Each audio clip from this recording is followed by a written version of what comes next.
This is a direct service provider tutorial on the startup process for PowerSchool Special Ed. So very first thing you need to do is log into PowerSchool Special Ed using the credentials provided to you.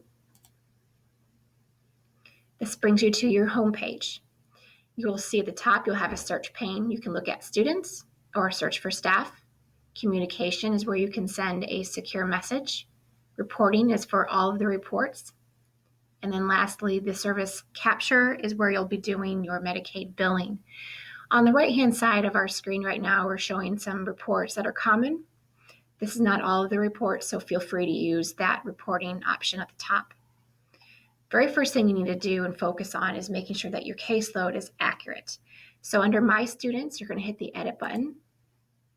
And from here, you're going to add. You can remove students. You can set up new caseload groups, which is handy if you have multiple schools. If you want to lump those students in the same school, you can do that.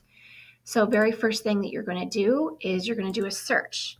So I'm just going to pull up that same sample student that I've had before, since it's already in my caseload. Otherwise, you would just hit the click button next to that and hit Add Student.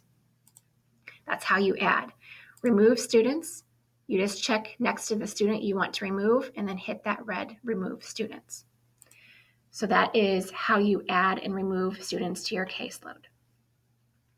Now the reporting option is very important. Though the caseload is the first step, the reporting to find out who do you Medicaid bill for is your second step. There are two ways you can do this. Under Service Capture, there is a My Medicaid caseload for billing. This report should be your first report you check. Right now, I don't have any students popping up because my sample student is not Medicaid billable. But if your students were billable, they would be listed here. This Medicaid consent question mark will still pull students that might have a no, which kind of cues you in on, hey, have we tried to get the consent? Can we still try to get the consent? And such like that. This tells you if they have an IEP or an IFSP plan. So the thing about this report, though, if you are a direct service provider, it's pulling and looking for students that have an IEP for any direct service, not necessarily your direct service. So a second report I want you to look at is located under Case Management, and it's called Billable Students on Caseload TCM, which stands for Targeted Case Management. So this report is going to have a listing of the students, and it's going to have these fields right here as the direct service. So our provider right now is a PT. So everyone that had a yes under the PT column is a direct service billable student for physical therapy. So those are the two reports that you will look at every month for your list. Some other options that you can do to dig a little further into the students is you can go click on their profile icon next to the student.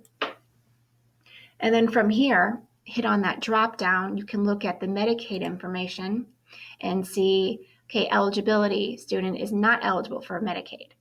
Over here, you can look at consent to bill obtained. No, we do not have consent to bill Medicaid.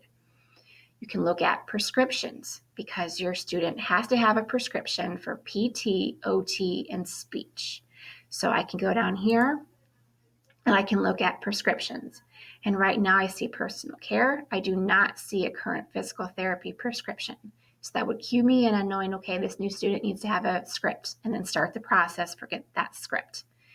You can look at service records directly related to this student.